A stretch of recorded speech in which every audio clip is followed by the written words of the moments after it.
नमस्कार. महाराष्ट्र योजना कॉर्नरमध्ये आपल्या सर्वांचे स्वागत आहे. आजच्या व्हिडिओच्या माध्यमातून आपण बघणार आहोत की मुख्यमंत्री माझी लाडकी बहिणी योजनेवर अशी काही अपडेट आलेली आहे, म्हणजेच की आता बऱ्याचशा ज्या लाडक्या बहिणी आहेत त्या लाडक्या बहिणींना आता सरकारी योजनेचा लाभ घेतलेला आहे, म्हणजे मिळणार म्हणता. म्हणजेच की ई-केवायसीच्या प्रक्रियेमध्ये अनेक लाडक्या बहिणी बाहेर झालेल्या आहे.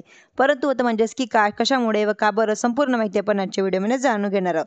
त्याआधी तुम्ही जर माझ्या चॅनलवरती पहिल्यांदा आला असेल तर चॅनलला लाईक, सबस्क्राईब आणि शेअर करायला विसरू नका. चला तर तुमचा जास्त वेळ न घेता आपल्या व्हिडिओला सुरुवात करूया. ज्या सरकारी कर्मचाऱ्यांनी पात्रता नसतानाही ज्या योजनेचा गैरफायदा घेतला त्यांच्यावर तर आता शिस्तभंग, पगारवाढ रोखण्याची कारवाई होणार आहे.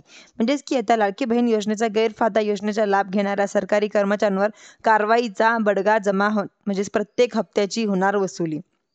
लाडक्या बहिणींसाठी सुरू केलेल्या योजनेत छाननी आणि ई-केवायसी प्रक्रिया सुरू झाल्यानंतर योजनेचा गैरफायदा घेण्याची संख्या हळूहळू पुढे येऊ लागलेली आहे. म्हणजेच की आता अपात्र लाभाधारकांना यादीत केवळ सामान्य कुटुंबांसाठी महिलांनाच नव्हे तर हजारोच्या संख्येने सरकारी कर्मचाऱ्यांनी यादीची पुढे आलेली आहे. म्हणजे योजनेत एकूण 5,000 सरकारी कर्मचाऱ्यांनी लाडक्या बहिणी योजनेचा गैरफायद्याचा लाभ घेतलेला आहे. 3,000 शिक्षकांनी गैरफायद्याचा लाभ घेतलेला आहे. जिल्हा परिषद आणि पोलीस कर्मचाऱ्यांनी सुद्धा लाडक्या बहिणीचा लाभ घेतलेला आहे. तर लाडकी बहीण योजनेचे पैसे कर्मचाऱ्यांनी छाननी करण्यात आल्यानंतर पुढच्या महिन्याभरांमध्ये हे कर्मचारी म्हणजेच की कुठल्या विभागातले आहे हेही स्पष्ट होणार आहे. लाडक्या बहिणींसाठी काढलेल्या या योजनेचा गैरलाभ घेणाऱ्या या कर्मचाऱ्यांवर शिस्तभंगाची कारवाई होणार आहे. म्हणजेच की आता जे सरकारी कर्मचारी आहे त्यांच्या कर्मचाऱ्यांकडून आता जे जमा झालेले जे हप्ते, त्या हप्त्यांची सुद्धा त्यांच्याकडून वसुली घेणार आहे. म्हणजेच की योजनाबाहेर न पडलेल्या कर्मचाऱ्यांना आता पगारवाढ रोखली जाणार आहे व कारवाईबाबतच पात्र महिला व बालविकास विभागाकडून संबंधित कर्मचाऱ्यांना दिलं जाणार आहे. मात्र सरकारनं उचललेल्या या पावलानंतर तर विरोधकांनी सरकारच्या भूमिकेवर प्रश्नचिन्ह उपस्थित केलेलं आहे की सरकार कुठे आहे, म्हणजे सरकार म्हणजेच की आता कसे वागत आहे. परंतु किशोरी पेडणेकर यांनी केली आहे.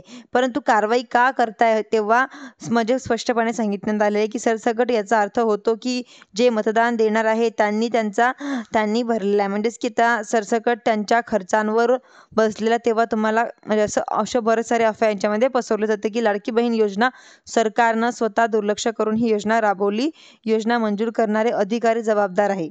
परंतु मंत्र्यांकडून या पैशाची वसुली व्हावी असे हर्षवर्धन सपकाळ यांनी केले. परंतु आता सरकारला माहीत असताना म्हणजे सरकारने स्वतःकडे दुर्लक्ष करून योजना राबवलेली आहे का? यामुळे पूर्ण मुख्यमंत्री या विभागाचे जे काही मंत्री आहेत त्या सर्व अधिकाऱ्यांनी म्हणजे जबाबदार अशी म्हटलं जात आहे. परंतु आता जे सरकारी कर्मचारी आहे परंतु त्यांच्याकडनं आता ही म्हणजेच की आता ई-केवायसी म्हणजेच की जरा 1 कोटी महिलांचं ई-केवायसी अजूनही अपूर्ण आहे. आता 31 डिसेंबरच्या मुदतीपर्यंत या योजनेचा गैरफायदा घेणाऱ्या किती लाडक्या बहिणी योजनेबाहेर पडत आहेत, त्यामध्ये सरकारी कर्मचारी किती आहेत हे म्हणणं महत्त्वपूर्ण आहे. धन्यवाद.